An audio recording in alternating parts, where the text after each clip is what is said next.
Governador, eu quero abordar um pouco mais dessa sua faceta atual de coordenador de campanha e estrategista político. Eu imagino que dentro do comitê de pré-campanha do prefeito, hoje existe um processo de gestão de crise que é em relação à figura do Pablo Marçal, que apareceu com 10% em algumas pesquisas, poucos dias depois já aparece com 15%, e você competir com um candidato assim dentro do teu próprio espectro político, evidentemente que isso causa pelo menos um alerta, né? Traz um ponto de atenção a ser tratado. Como que essa candidatura está sendo encarada lá dentro do grupo do prefeito?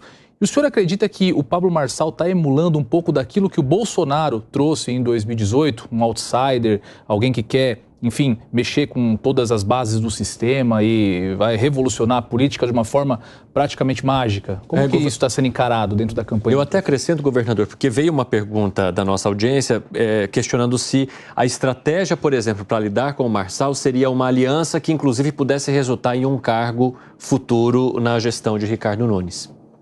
Olha, acho que se o Pablo Marçal resolver apoiar o Ricardo Nunes, esse apoio será bem-vindo, né? Se ele resolver disputar outra eleição, eu acho que esse diálogo é importante, independente da história de vida de cada um. O Pablo, na campanha, representa a centro e a direita, que é o que o Ricardo representa, né? Na minha opinião, pode alguém discordar, e muita gente discorda pela intenção de voto do Pablo, o Pablo é quem deve representar. Eu acho que não.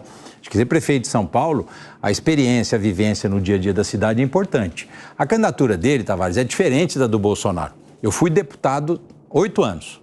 Os 8 anos que eu fui deputado, o Bolsonaro era deputado. E ele tinha começado lá em Brasília, antes de mim. Eu comecei em 99, ele começou em 90. Então, apesar do Bolsonaro ter representado em 2018 aquela coisa do antipolítico, ele veio do Congresso Nacional, ele tinha articulação no Congresso, o governo dele acabou sendo um governo depois de coalizão, né? Ele conseguiu juntar partidos, negociar com a Câmara, ele aprovou a autonomia do Banco Central.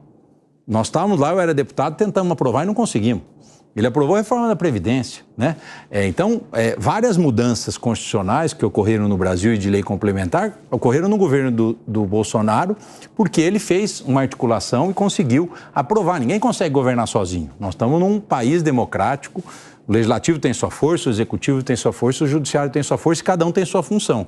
E é importante quem assume o cargo do Executivo, apesar de ser o político mais famoso, porque é um só, que é o presidente, que é o governador, que é o prefeito, ele tem que submeter o seu projeto ao legislativo para aprovar aquilo que é importante e vai ficar sempre com a vigia do judiciário para saber se está fazendo algo fora da lei, né? Então, o Bolsonaro conseguiu interpretar isso mesmo representando na eleição algo disruptivo, antissistêmico, né? Que no governo ele não fez isso, pelo contrário, ele conseguiu avançar em reformas importantes porque teve articulação. Então, eu acho que voltamos àquela conversa inicial aqui, né? Você tem 5 candidatos desse espectro político, quanto menos candidato aqui, melhor, né? Eu acho que o Ricardo lidera esse pelotão, é o primeiro colocado em praticamente todas as pesquisas.